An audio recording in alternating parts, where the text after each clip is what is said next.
अक्सर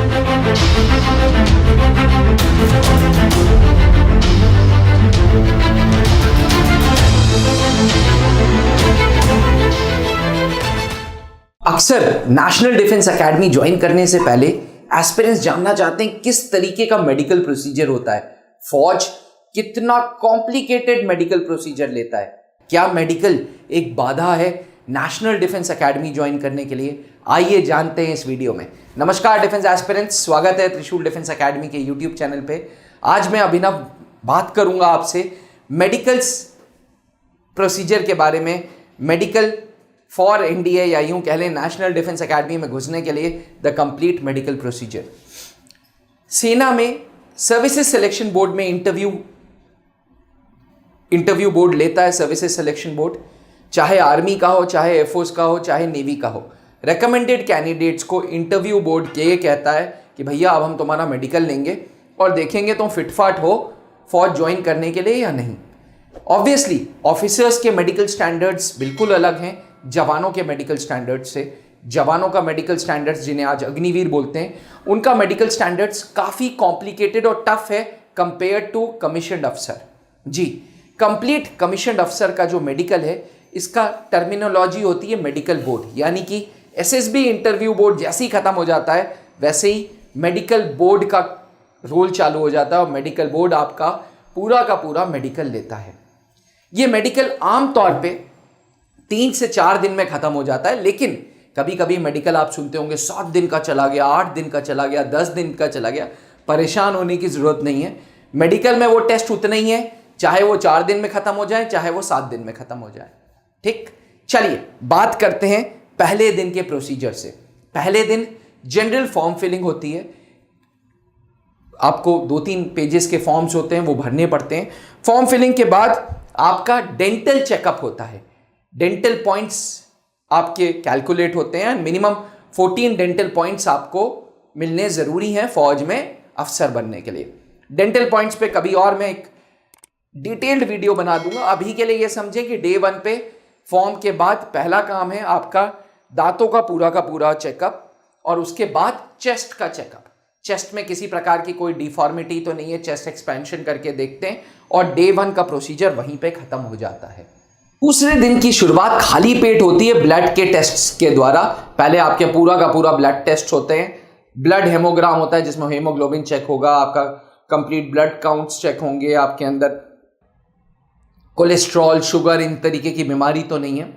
blood haemogram या blood checkup के बाद आपका सोनोग्राफी होता है। सोनोग्राफी को सरल शब्दों में अल्ट्रासाउंड भी बोलते हैं। आपका पूरा का पूरा अल्ट्रासाउंड होता है, और उसके बाद चेस्ट का एक्सरे होता है।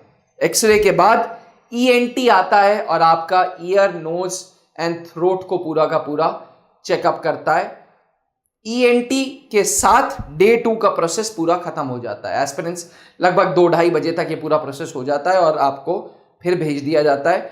डे 2 भी आपका खत्म। डे 3 आंखों के टेस्ट से चालू होता है। आपके आंखों में ड्रॉप्स डालते हैं, आंखों की पुतलियों को डायलेट करते हैं और आपकी आंखों की पावर को चेक करते हैं। यहां पे मैं आपको रोकूंगा और बोलूंगा कि अगर आप चश्मा लगाते हैं तो परेशान मत होइएगा, आप फौज में जा सकते हैं। मैंने एक वीडियो बनाई थी जिसमें मैंने बात की थी कि अगर चश्मा लगा सकते हैं तो भी एनडीए जाना पॉसिबल है। आई साइट फॉर एनडीए, उस वीडियो को जरूर देखिएगा। अब आंखों के चेकअप के बाद आपका ब्लड प्रेशर मॉनिटर होता है। जी, ब्लड प्रेशर, और यूं कह लें कि वो बेसिक जो physical examination of the body है वो होता है। General physical examination of the body में आपका बीपी चेक होगा, आपके सारे जॉइंट्स, शोल्डर के जॉइंट्स, पैरों के जॉइंट्स, हाथों के जॉइंट्स चेक होंगे, आपके रिब केज चेक होगा, आपका बैक, आपका लेग हर तरीके से फंक्शनिंग है कि नहीं है, वर्टिब्रल कॉलम चेक होगी, और इसी के साथ तीसरा दिन भी यहीं पे खत्म हो जाता है। अब चौथे दिन में पहले होता है ईसीजी, हार्ट का पूरा चेकअप, ईसीजी इलेक्ट्रोकार्डियोग्राम, और एयरफोर्स वालों के लिए होता है एंथ्रोपोमेट्री टेस्ट, जिसमें उनकी लेग लेंथ देखी जाती है, सिटिंग लेग लेंथ देखी जाती है, थाइस की लेंथ दी जाती है। बिकॉज जो एस्पिरेंट फौज में, इंडियन एयरफोर्स में पायलट बनना चाहता है तो फौज ये देखना चाहता है भाई तुम कॉकपिट के अंदर घुसोगे कि नहीं, तुम्हारी बैठ के क्या हाइट है, खड़े होके क्या कितनी लंबाई है, तुम्हारी थाइस की क्या लेंथ है। इसे एंथ्रोपोमेट्री टेस्ट बोलते हैं। साथ में आपका फ्लैट फिट चेक किया जाएगा, आप फ्लैट फिट तो नहीं है, नौकनी तो नहीं है, आपके स्वेटी पाम्स तो नहीं है, इस तरीके की चीजें। इसके बाद बेसिक मेल जेनिटल्स के साथ साथ पाइल्स का चेकअप होता है और आखिरी में ये सारी रिपोर्ट्स को कंपाइल किया जाता है। एस्पिरेंट्स, मैं फिर से बोल रहा हूं, आमतौर पे फौज ये पूरा का पूरा मेडिकल 3 से 4 दिन में खत्म कर देता है, लेकिन कभी कभी ये भी देखा गया है ये 5 दिन, 6 दिन, 7 दिन हो जाते हैं। मेडिकल बोर्ड को समय लगता है क्योंकि फौज के ये जो मिलिट्री हॉस्पिटल्स हैं इन पे बहुत ज्यादा लोड है। तो मिलिट्री हॉस्पिटल्स के जो डॉक्टर्स हैं इसमें ये एक मेडिकल बोर्ड होता है और वो मेडिकल बोर्ड सारे डॉक्टर्स से रिपोर्ट लेता है, उसको कंपाइल करता है और फिर मेडिकल बोर्ड अपना फैसला सुनाता है। या तो आप मेडिकली बिल्कुल फिट हो, या आपको टेम्पररी रिजेक्शन मिल रहा है, या आपको परमानेंट रिजेक्शन मिल रहा है।